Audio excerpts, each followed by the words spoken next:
Washington's clear-thinking headquarters. The Morning Majority, 5 to 9 on 630 WMAL. 7:37 on WMAL. Brian Eamon, Cliff May, president of the Foundation for Defense of Democracy, is in this morning. Joined now by Stuart Varney, host of Varney and Company, Fox Business Channel. You can check him out this morning at 9:20. Morning, Stuart. How are you? Good morning to you. I am fine. How about you? Well, we've been talking about bin Laden a lot this week, obviously. It's a huge story of the week, the month, the decade, probably. But how much of an impact has it had on the economy? I'm kind of surprised. I mean, the stock market actually has gone down the last couple of days. Oil prices not changed too much. No direct impact on the economy. That would be a real stretch. I think there is impact on President Obama. His polling numbers have gone up, and I think that gives him more leverage, more clout when dealing with the Republicans over the debt issue. There's a meeting coming up at 10 o'clock this morning, chaired by Vice President Biden. Mm-hmm. I think maybe the Democrats now have a slightly better hand to play because of UBL's death and because of the consequent rise in Obama's popularity. I've heard that argued, but explain to me how that would work. Because, okay, you got bin Laden, yes, you're more popular in the polls, but that was a counterterrorism victory, wasn't necessarily a victory on the economy or a something from the American people saying, yeah, you know what, your policies on the economy are right moving forward. So yeah, just help me figure out why he has leverage on that. Yeah, it is hard to establish a direct leverage link. Got it. But when the president's prestige is riding high, and he goes into a negotiation on a totally different subject from the killing of UBL, mm-hmm. he carries that prestige to the negotiating table. Now, President Obama does not want to cut spending seriously. He doesn't want any cuts, quite frankly. The Republicans do.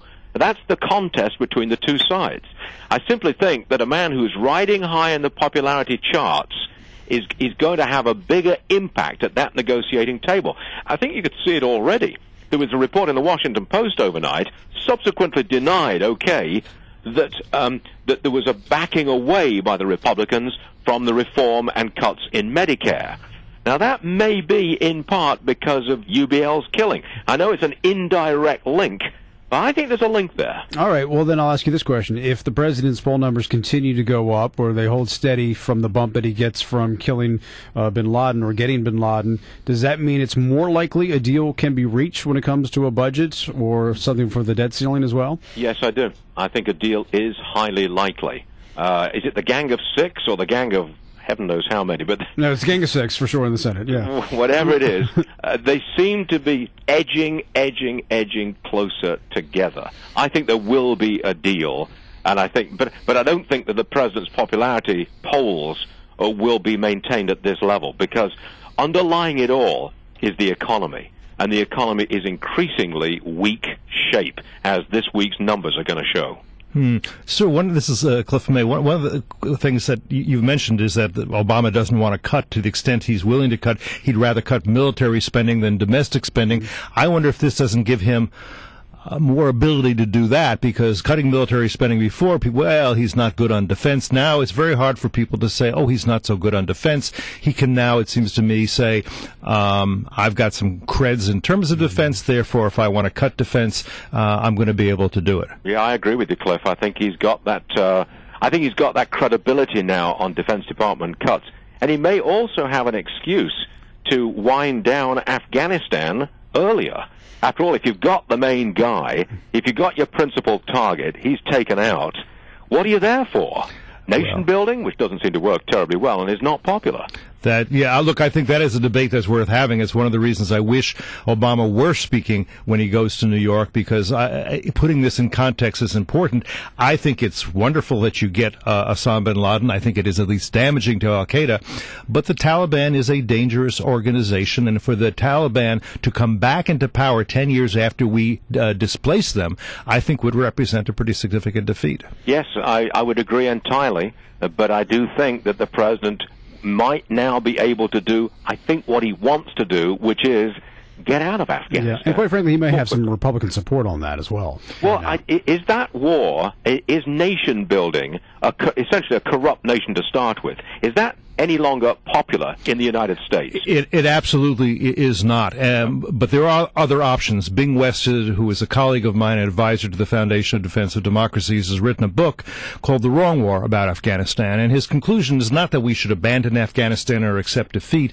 His conclusion is that we have relied more on Peace Corps than on Marine Corps, and that what we can and should be doing there is advising Afghan forces and working with them to defeat the Taliban over a long period of time, probably with fewer troops.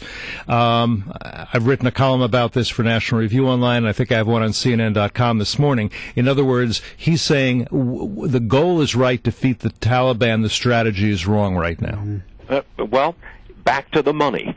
Is the president now in a stronger position to dictate Pentagon, Defense Department cuts? Is he in a position to dictate fewer spending cuts in domestic policy? I say yes on both counts. All right, one last question. Jobs numbers come out tomorrow. What is a good number to have for this economy as far as jobs created? What the president would love to see is way north of 200,000 new jobs created. What he's likely to get is way south of 200,000 new jobs created. Now, that's why I say that his popularity level will not be maintained, because we have a weakening economy. There's a lot of talk of going into another recession, for heaven's sake. And by the way, you have to have 189,000 new jobs each and every month, all the way through till the election of next year, in order to bring the unemployment rate down to 8%. Wow, that's a lot of jobs. Yeah, and that's a lousy number to go into an election with. All right, Stuart, always great to talk to you. Thanks for coming on the show. We appreciate it. Thank you, gentlemen. Stuart Varney, host of Varney & Company, Fox Business Channel. You can check him out at 9:20 this morning, right before the markets open.